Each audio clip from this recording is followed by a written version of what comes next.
You got dismissed from Texas Tech. You have a winning record. You get an offensive coordinator's job at USC. Before you have a chance to pass gas, what do? You get the NFL head coaching job, age 39. I don't see any evidence. See, and I'm going to go here, and I'll leave it at this because I want to hear what Max and them have to say because I don't want to piggyback off anybody with this.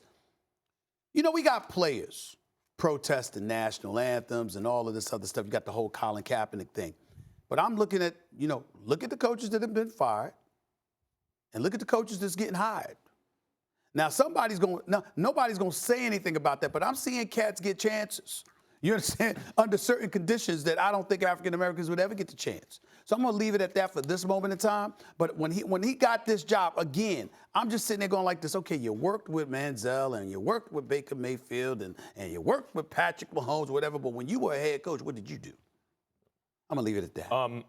First of all, before I get into that, I want to pick that up right there because I brought this up yesterday. Sure. There may be a new kind of, call it soft racism or kind of invisible racial prism through which things are happening right now in the NFL. I remember Bill Polian talking about the Rooney Rule on this show a couple years ago, talking about the issue is the pipeline. Yeah. Do you have people in the pipeline ready for those interviews? And clearly we don't. And once upon a time, the stereotype was that a black man couldn't be quarterback of an NFL team because they lacked leadership qualities or the cerebral capacity, whatever it was, right? They would ask Warren Moon about that. And now maybe that's transferred or gone underground in a way, maybe in ways in which decision makers aren't even aware. But who are getting the jobs now? The offensive coordinators, the guys who understand the new, Big 12 NFL, right? Are there African-American candidates even in the pipeline who are offensive coordinators and then in the position to get those jobs? If the answer is no, then now you're starting to get to the root of the problem. Right. I would say this about Kingsbury quickly. I think what you brought up was more interesting. That's why I talked about it. But I think Kingsbury, look, he had Patrick Mahomes. Patrick Mahomes went 10th in the draft. Baker Mayfield got out of there, and Baker Mayfield went first. Baker Mayfield's a huge talent. I love Baker Mayfield. Patrick Mahomes is more talented than Baker Mayfield. He's also taller. He does anything that Baker Mayfield has that would cause him to go first. Mahomes has more of. Why didn't he go first? The answer is he wasn't with Lincoln Riley, right? I do not think, and then you look at his record as a coach, I do not think Kingsbury's a good hire. Let's just be real here. This is all about finding the next Sean McVay. Yeah. That's what everybody's trying to. League, everybody's 100%. trying to find the next Sean McVay. I don't care if a person is serving coffee to Sean McVay, they look at to interview that guy for the head coaching job the way it seems like right now.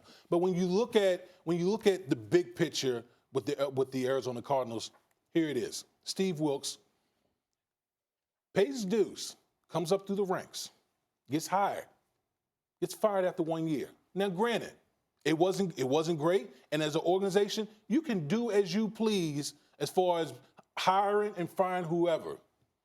But you come back and you hire a guy who had a losing record at Texas Tech in the Big 12. And I know people will say, but it's Texas Tech. Guess what? Mike Leach won there. His predecessor won there, went 47-33 in the Big 12. Okay, so that's my whole problem with this whole situation is I can understand if you want to fire Steve Wilks. I get it. You have that right to do that. But you're going to replace him with this guy right here in Kliff Kingsbury? When you look at the resume, what gives you the justification that this guy deserves to be the head coach right now? And if Kingsbury is watching out there, nobody up here is rooting against this man. Happy for you that you got a job. Happy for you. You got it. It's a bigger issue than him. And the only reason I brought up the protest is from this reason. I'm not encouraging people to protest or boycott because of the firings and then the hirings. I'm just saying that, listen, we made so much noise. You got players making so much noise about Colin Kaepernick and the national anthem. And then you've got folks talking about how he needs to get a job. What about brothers that have paid their dues in the National Football League, starving for an opportunity that are clearly not in the pipeline when you have a Rooney Rule in place that mandates that they're supposed to be legitimately considered for these positions. And clearly, whether it's John Gruden with the GM position, whether it was Lynch before him in San Francisco, whether you have some of these coaches that have been hired, and the process that has been circumvented en route to them getting the job. Nobody's talking about that, but we'll talk about Colin Kaepernick and the national That's anthem. why I brought up the stereotype about African-American quarterbacks once upon a time, because that may have been pushed over now to without even decision makers realizing it, giving them the benefit of the doubt, that like, why aren't we seeing more African-American candidates as offensive coordinators, even on the college level, that would put them, is that a holdover from the idea that they're not capable of doing that? And that's the point that I was going to make. The big issue right now, whether it be the pros and in college, there's just not enough black play callers on either level, and we see where things are trending, and it's going to be an issue. Or GMs or owners or decision makers. But one thing I want to say with Kingsbury and LaFleur, my mind was exactly where you were. Copycat league, they're looking for the next Sean McVay. And the other thought I did have, to your point, they also have the complexion for the connection. That's right. I like that line, but let me ask you this question. But let me ask you this question before we go to break, Molly. How do you feel about Kingsbury getting the job, but Kevin Sumlin was at Texas A&M? Had a pretty decent. I mean, there was games that he didn't win against big-time competition he should have won.